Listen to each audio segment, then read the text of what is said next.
Maraming nagsasabi na sa panahon ng Kapaskuhan, maraming pera ang tao pero yung pera palabas. And that's why for day 6 of my Vlogmas, I am sharing this interview I did with Coach Hannah Agustin, a certified life and business coach, to talk about generational wealth. Napakahalaga ng generational wealth, kaya panoorin po natin to. Let's go to our topic. Ang pag-uusapan natin, generational wealth. Pero syempre, we need to understand what is this generational wealth. You know, when we talk about generational wealth, yung generation medyo clear, no? Yung wealth, hindi ko alam kung ganun pareho tayo ng pagkaka-define. Pag sinabing generational wealth, these are usually financial assets that is passed on from one generation of a family to another. If you're going to ask me what is generational wealth, siguro my top 3 words would be, number 1, okay, it is something that you can create. Okay, so you can create something that you can cultivate. Ibig sabihin, pwedeng ibinigay sa'yo at ikaw na lang yung nagpapalago. And number 3, it's definitely something that should be carried over to the next generation. If generational wealth is something that we can create, cultivate, and has to be carried on to the next generation, then I'm thinking that it's not just about having a lot of money in the bank or a lot of material possessions. It's more than that. It can be an income generating business of a family, or sa iba, di ba, meron silang family secret recipe, mga ganon. O kaya mga principles and way of working that can ensure the success of their children and their children's children. You think people right now have a chance to start creating generational wealth? We are in the holiday season, or malapit na, nandun na tayo, di ba?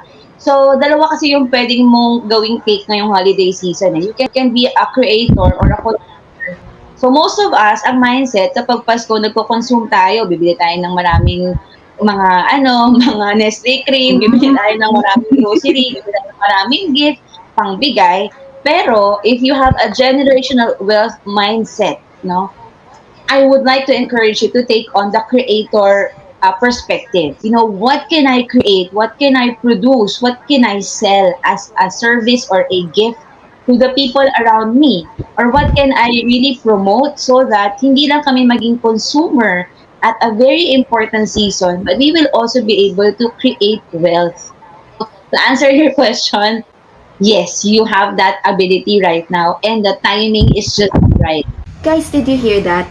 We have the ability to create generational wealth, and it's a matter of taking in or embracing a creator mindset instead of a consumer mindset. What is the importance of generational wealth? Now, did you know that 70% of wealthy families, they lose their wealth by the next generation? So if you think you're wealthy right now, 70% of families who think like that, they lose their wealth by the next generation. And 90% losing it the generation after that. So sa mga kaapu-apuhan, 90% they lose it. So only 10% gets to really cultivate the generational wealth of the family.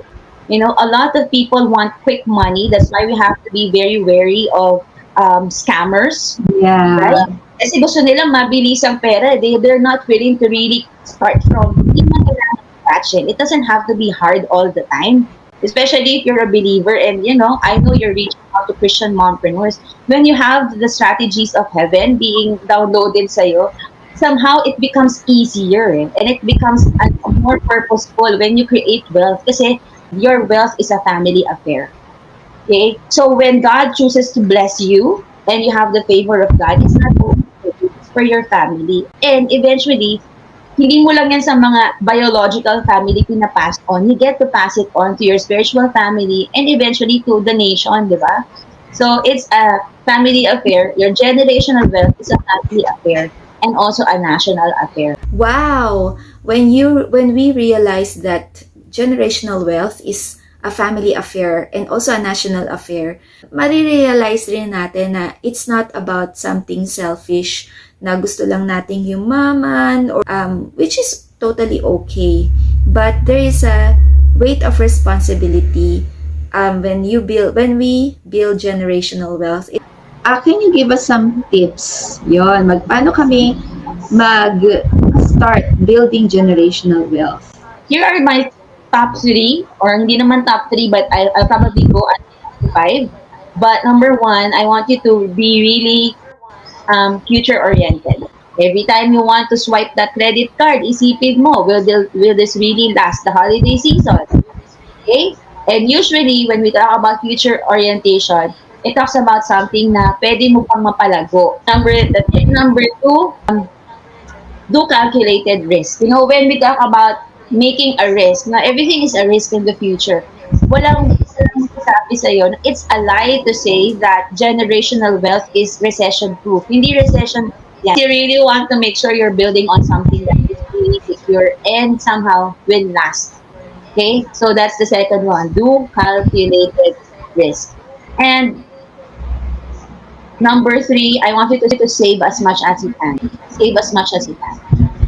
So, maghanap ka ng isang investment na pwede mong mapalaki beyond the inflation rate, which is 6%. The fourth, and I believe the last tip I can really say, is take action. You know, we can enjoy talking like this. I enjoy coaching and doing workshops.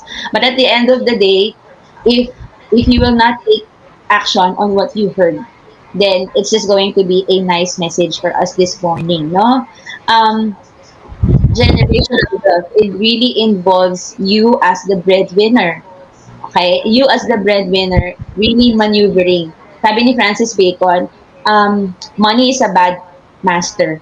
Money is a good servant, but it is a bad master. So let me repeat those 4 action steps. And the first one is to be future-oriented. Think about the future. The second one is do calculated risks. Sabi nga, when you want to change your life, you have to do something that you've never done before. And number 3 is to save as much as you can. So as early as you can. And number 4 is to take action. There's this billionaire guy I am following on TikTok, and he said that wealthy people work with 3 generations in mind, but the poor people work with just the next weekend in mind. Something like that.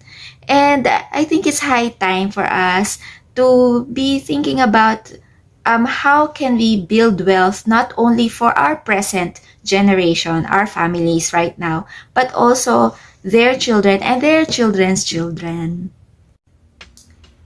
It's not gonna be easy building generational wealth. It says in the Word of God that there will be trials, there will be testings, but I believe that God created each and every one of us in His image and likeness, and to do what?